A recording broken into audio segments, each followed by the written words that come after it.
എല്ലാവർക്കും നമസ്കാരം. പോക്കണോസിലുള്ള ഈ വീട്ടിലാണ് കഴിഞ്ഞ രാത്രി ഞങ്ങൾ ചെലവഴിച്ചത്. അമേരിക്കയിലെ പെൻസിൽവാനിയ സംസ്ഥാനത്തിൻ്റെ വടക്ക് കിഴക്കൻ ഭാഗത്ത് സ്ഥിതി ചെയ്യുന്ന പ്രശസ്തമായ ഒരു മലയോര മേഖലയാണ് പോക്കണോ മലനിരകൾ. രണ്ട് കുന്നുകൾക്കിടയിലൂടെ ഒഴുകുന്ന അരുവി എന്നാണ് പോക്കണോ എന്ന വാക്കിൻ്റെ അർത്ഥം. പ്രകൃതി ഭംഗിയാൽ അനുഗ്രഹീതമായ ഈ പ്രദേശം ഇവിടുത്തെ റിസോർട്ടുകളിൽ ആദ്യമായി അവതരിപ്പിച്ച ഹൃദയാകൃതിയിലുള്ള ബാത്ത് ടബുകളും ഷാമ്പെയിൻ ഗ്ലാസ് ടബുകളും വലിയ ജനപ്രീതി നേടി. ഇതോടെ ഈ പ്രദേശം ലോകത്തിൻ്റെ ഹണിമൂൺ തലസ്ഥാനം എന്ന് വിളിക്കപ്പെട്ടു. ഈ വീട്ടിൽ അതിമനോഹരമായ പൂന്തോട്ടമുണ്ട്. അതുകൂടാതെ ബാക്ക് യാർഡിൽ മുന്തിരിയുടെയും ചെറിയുടെയും ആപ്പിളിൻ്റെയും തോട്ടങ്ങൾ നമുക്ക് കാണാൻ സാധിക്കും. കുറച്ചു നേരം ഞങ്ങളെല്ലാവരും ഈ പൂന്തോട്ടത്തിലും ബാക്ക് യാർഡിലും ചെലവഴിച്ച് അടുത്ത സ്ഥലത്തേക്ക് പോകാനുള്ള ഒരുക്കങ്ങൾ തുടങ്ങി. ഇന്ന് നമ്മൾ സഞ്ചരിക്കുന്നത് നയാഗ്ര ഫോൾസിലേക്കാണ്. പോക്കണോസ് പ്രദേശത്ത് നിന്ന് നയാഗ്ര വെള്ളച്ചാട്ടത്തിലേക്ക് ഏകദേശം 320 മൈലാണ്, അതായത് 515 കിലോമീറ്റർ. കാറിലോ ബസ്സിലോ യാത്ര ചെയ്താൽ സാധാരണയായി 5 മുതൽ 6 മണിക്കൂർ വരെ സമയമെടുക്കും. യാത്രയുടെ തുടക്കത്തിൽ പെൻസിൽവാനിയയിലെ പച്ചപ്പ് നിറഞ്ഞ പർവ്വതനിരകളും മനോഹരമായ വനങ്ങളും കാണാം. ശരത് കാലത്താണ് യാത്ര ചെയ്യുന്നതെങ്കിൽ ഇലകൾ മഞ്ഞയും ചുവപ്പുമൊക്കെയായി മാറുന്ന വനങ്ങൾ കാണാൻ അതിമനോഹരമാണ്. നയാഗ്രയ്ക്കുള്ള യാത്രക്കിടയിൽ കുട്ടികളുമായി സന്ദർശിക്കാൻ കഴിയുന്ന പല പാർക്കുകളും ഇവിടെയുണ്ട്.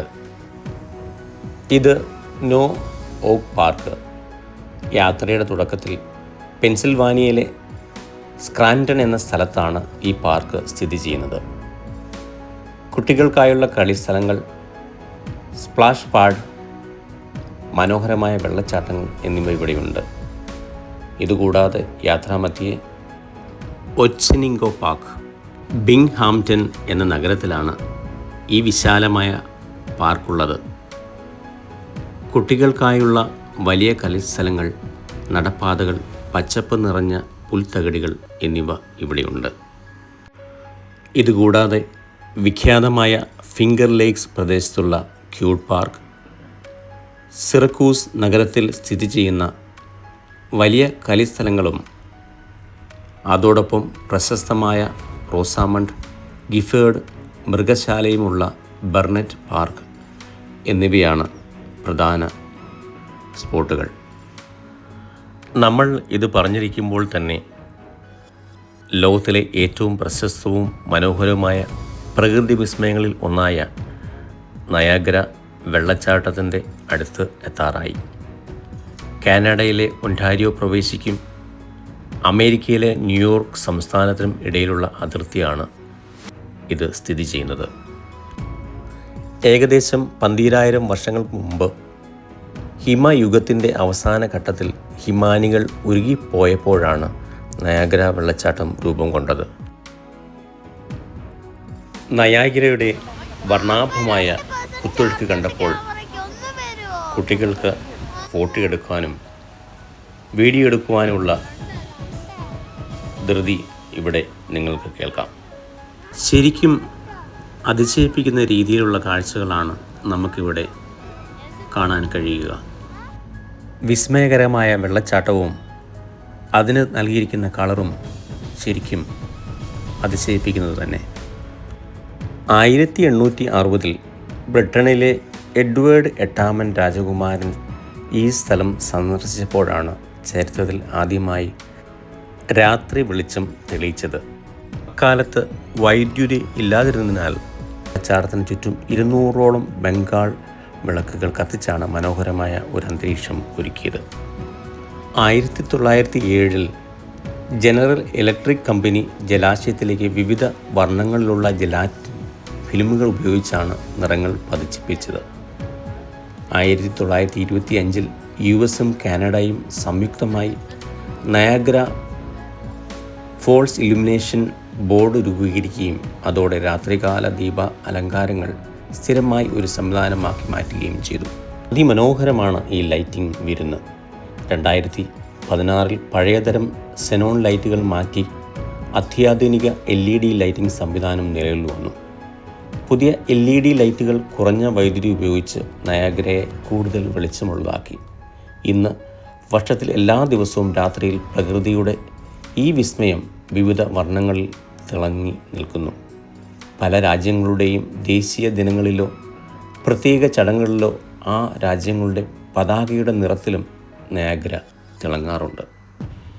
രാത്രിയുടെ നയാഗ്ര കാഴ്ചകൾ ജിഷയും ആലുനും അച്ഛനും ശരിക്കും എൻജോയ് ചെയ്തു. ഇനി പകലിൻ്റെ നയാഗ്രയുടെ കൂടുതൽ കാഴ്ചകൾ കാണുവാനായി നാളെ രാവിലെ വീണ്ടും കാണാം. അതിരാവിലെ തന്നെ ഞങ്ങൾ 4 പേരും എണീറ്റ് നയാഗ്രയിലെത്തി. നയാഗ്ര വെള്ളച്ചാട്ടവും അതിൻ്റെ പരിസരങ്ങളും പ്രകൃതി ദൃശ്യങ്ങൾക്ക് മാത്രമല്ല, ലോകത്തിലെ ഏറ്റവും പ്രധാനപ്പെട്ട പക്ഷി നിരീക്ഷണ കേന്ദ്രങ്ങളിൽ ഒന്നുകൂടിയാണ്. ലോകത്തിലെ ഏറ്റവും പ്രശസ്തവും മനോഹരവുമായ പ്രകൃതിദത്ത അത്ഭുതങ്ങളിൽ ഒന്നായ നയാഗ്രയുടെ തീരത്ത് നിന്ന് ഫോട്ടോയും വീഡിയോയും എടുക്കുക എന്നത് മനസ്സിന് ഏറ്റവും കുളിർമ നൽകുന്ന ഒരു ഘടകമാണ്. നയാഗ്ര എന്നത് ഒറ്റ വെള്ളച്ചാട്ടമല്ല, മറിച്ച് 3 വെള്ളച്ചാട്ടങ്ങൾ ചേർന്നതാണ്. ഹോഴ്സ്ഷൂ ഫോൾസ് ഏറ്റവും വലിയ വെള്ളച്ചാട്ടം. ഇത് കാനഡയുടെ ഭാഗത്താണ്. കുതിര ലാടത്തിൻ്റെ ആകൃതിയിലായതിനാലാണ് ഈ പേര് വന്നത്. അമേരിക്കയുടെ അതിർത്തികൾക്കുള്ളിൽ നിന്ന് വരുന്നതിന് അമേരിക്കൻ ഫോൾസ് എന്നും, ബ്രൈഡൽ വെയിൽസ് ഫോൾസ്, അതായത് ഏറ്റവും ചെറിയ വെള്ളച്ചാട്ടം, കല്യാണ പെണ്ണിൻ്റെ മുഖപടം പോലെ തോന്നിക്കുന്നതിനാലാണ് ഈ പേര് നൽകിയിരിക്കുന്നത്. അങ്ങനെ 3 വെള്ളച്ചാട്ടങ്ങൾ കൂടിയതാണ് ഈ നയാഗ്ര ഫോൾസ്. ചരിത്രത്തിൽ 2 തവണ നയാഗ്രയിലെ ജലപ്രവാഹം തടസ്സപ്പെട്ടിട്ടുണ്ട്. 1848 ഈറി തടാകത്തിലുണ്ടായ കടുത്ത മഞ്ഞുപാളികളുടെ തടസ്സം കാരണം നയാഗ്രയിലെ ജലപ്രവാഹം ഏകദേശം 30 മണിക്കൂറോളം പൂർണ്ണമായി നിലച്ചു.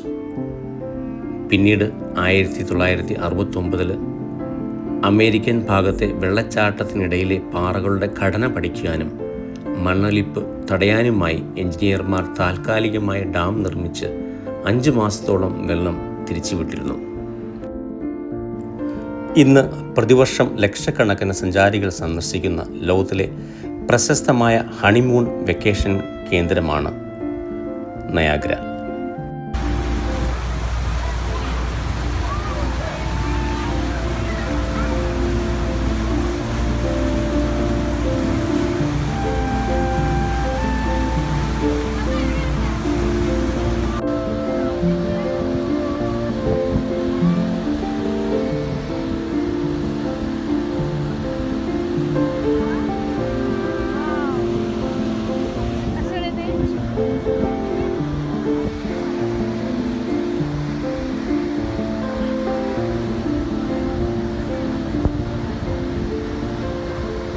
നയാഗ്ര വെള്ളച്ചാട്ടത്തിലെ ബോട്ടിംഗ് ഒരു പ്രത്യേക അനുഭവമാണ് നമുക്ക് നൽകുന്നത്. 1800കളുടെ തുടക്കത്തിൽ ഫെറി സർവീസുകളായാണ് ഇവ ആരംഭിച്ചത്. പിന്നീട് made of the Mist US ഭാഗത്തു നിന്നും, നയാഗ്ര സിറ്റി ക്രൂയിസേഴ്സ് എന്നത് കാനഡ ഭാഗത്തു നിന്നും ഇവിടെ നടത്തുന്ന ഏറ്റവും പ്രശസ്തമായ ബോട്ട് സർവീസുകളാണ്. ഇന്ന് ലോകമെമ്പാടുമുള്ള സഞ്ചാരികൾക്ക് വെള്ളച്ചാട്ടത്തിൻ്റെ കുതിച്ചുചാട്ടവും അതിൻ്റെ ഗാംഭീര്യവും തൊട്ടറിയാൻ ഈ ബോട്ട് സർവീസുകൾ സഹായിക്കുന്നു. മെയ്ഡ് ഓഫ് ദ മിസ്റ്റ് 1846 വിനോദസഞ്ചാരികൾക്കായി പ്രത്യേകമായി വലിയ മരം കൊണ്ടുണ്ടാക്കിയ സ്റ്റീം ബോട്ടുകൾ നിലവിൽ വന്നു. ഇത് പിന്നീട് ലോക പ്രശസ്തമായ വിനോദസഞ്ചാര ബോട്ട് സർവീസുകളായി മാറി. ഈ ബോട്ടുകൾ വെള്ളത്തിൻ്റെ തൊട്ടടുത്ത്, അതായത് ഹോഴ്സ്ഷൂ ഫോൾസിൻ്റെ അടിവാരം വരെ സഞ്ചരിക്കുന്നു. ബോട്ടിംഗ് സമയത്ത് ശക്തമായ തുള്ളികളും കാറ്റും കാരണം ആളുകൾ പൂർണ്ണമായും നനയാൻ സാധ്യതയുണ്ട്. ബോട്ട് സർവീസ് നടത്തുന്ന കമ്പനികൾ Maid of the Mist US നിന്നുള്ളവർക്ക് ബ്ലൂ കളറും, നയാഗ്ര സിറ്റി ക്രൂയിസ് സർവീസ് കാനഡയ്ക്ക് ഗ്രീൻ കളറും സൗജന്യമായി പ്ലാസ്റ്റിക് റെയിൽ കോട്ട് നൽകാറുണ്ട്. ഇന്ത്യയുടെ ആദ്യ പ്രധാനമന്ത്രി ജവഹർലാൽ നെഹ്റു ഉൾപ്പെടെ നിരവധി ലോക നേതാക്കളും പ്രമുഖരും ഈ ചരിത്ര പ്രസിദ്ധമായ ബോട്ട് യാത്ര നടത്തിയിട്ടുണ്ട്. ഇന്ന് പൂർണ്ണമായും പരിസ്ഥിതി സൗഹൃദമായ ശബ്ദമില്ലാത്ത ഇലക്ട്രിക് ബോട്ടുകളാണ് ഇവിടെ നടത്തുന്നത്.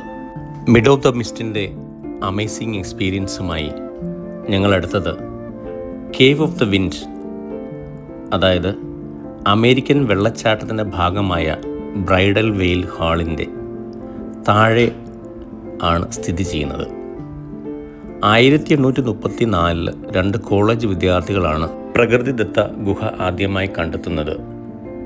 ഗ്രീക്ക് കാറ്റിൻ്റെ ദൈവമായ അയോലസിനെ മുൻനിർത്തി ഇതിന് ആദ്യം അയോലസ് കേവ് എന്നും പേരിട്ടിരുന്നു. ഗുഹയ്ക്കുള്ളിലെ ശക്തമായ കാറ്റാണ് ഈ പേരിന് കാരണം. 1841 മുതൽ ഇവിടേക്ക് സഞ്ചാരികളെ പ്രവേശിപ്പിച്ചു തുടങ്ങി. ഇന്ന് അവിടെ യഥാർത്ഥ ഗുഹയില്ല, എങ്കിലും സഞ്ചാരികൾക്കായി പ്രത്യേകം തടിപ്പാലങ്ങൾ നിർമ്മിച്ച് വെള്ളച്ചാട്ടത്തിൻ്റെ തൊട്ടടുത്ത് വരെ പോകാനുള്ള സൗകര്യം ഒരുക്കിയിട്ടുണ്ട്. ഈ പാലത്തിലൂടെ നടന്ന് വെള്ളച്ചാട്ടത്തിന് തൊട്ടു പിന്നിലുള്ള ജനലുകളിലൂടെ ലക്ഷക്കണക്കിന് ലിറ്റർ വെള്ളം താഴേക്ക് പതിക്കുന്ന ആവേശകരമായ കാഴ്ച കാണാൻ സാധിക്കും. വെള്ളച്ചാട്ടത്തിൻ്റെ അതിശക്തമായ ജലപാതവും ശബ്ദവും തൊട്ടടുത്ത് നിന്ന് അനുഭവിക്കാൻ സഞ്ചാരികൾക്ക് സാധിക്കുന്നു. നയാഗ്ര പരിസരങ്ങൾ നന്നായി സൂക്ഷിച്ചിരിക്കുന്നു. നമ്മൾ പ്രകൃതിയെ സ്നേഹിക്കുന്നുവെങ്കിൽ അത് മനോഹരമായി സൂക്ഷിക്കേണ്ടതും നമ്മുടെ കടമയല്ലേ? നമ്മുടെ പ്രകൃതിയെ സംരക്ഷിക്കാൻ ചെറിയൊരു മനസ്സുണ്ടെങ്കിൽ വലിയ മാറ്റങ്ങൾ കൊണ്ടുവരാൻ നമുക്ക് സാധിക്കും. നയാഗ്രയുടെ നല്ല കാഴ്ചകളുമായി മുന്നോട്ട് നടന്നപ്പോൾ ലോകപ്രശസ്തമായ ഈ സഞ്ചാര കേന്ദ്രത്തിലെത്തുന്ന സഞ്ചാരികൾക്ക് ഓർമ്മയ്ക്കായി സമ്മാനങ്ങൾ വിൽക്കുന്ന കടയാണ് കണ്ടത്. നയാഗ്ര സന്ദർശിക്കുന്ന സഞ്ചാരികൾക്ക് വെള്ളച്ചാട്ടത്തിൻ്റെ മന്യമായ ഭംഗി പോലെ തന്നെ പ്രിയപ്പെട്ടതാണ് അവിടുത്തെ തെരുവുകളിലെ സോവനിയർ ഷോപ്പിംഗ് അനുഭവം. നയാഗ്രയിൽ നിന്ന് തിരികെ യാത്ര തുടർന്നപ്പോൾ ധാരാളം ഗോതമ്പ് വയലുകൾ കാണുവാൻ സാധിച്ചു. കൂടാതെ നയാഗ്ര വെള്ളച്ചാട്ടത്തിൽ നിന്നുള്ള ശക്തമായ ജലപ്രവാഹം ഉപയോഗിച്ച് പ്രവർത്തിക്കുന്ന നിരവധി മാവ് മില്ലുകളും. ചുറ്റുമുള്ള ഫാമുകളിൽ നിന്നുള്ള ഗോതമ്പ് ഈ മില്ലുകളിൽ എത്തിച്ച് വൻതോതിൽ പൊടിച്ച് കയറ്റി അയക്കുന്നു. അങ്ങനെ ഈ പ്രദേശം ഒരു പ്രധാന മാവ് ഉൽപ്പാദന കേന്ദ്രമായി മാറി. ഒരു ദിവസത്തെ യാത്ര കൂടി അവസാനിക്കുന്നു. പുതിയ കാഴ്ചകളുമായി വീണ്ടും വരുന്നതുവരെ എല്ലാവർക്കും നന്ദി.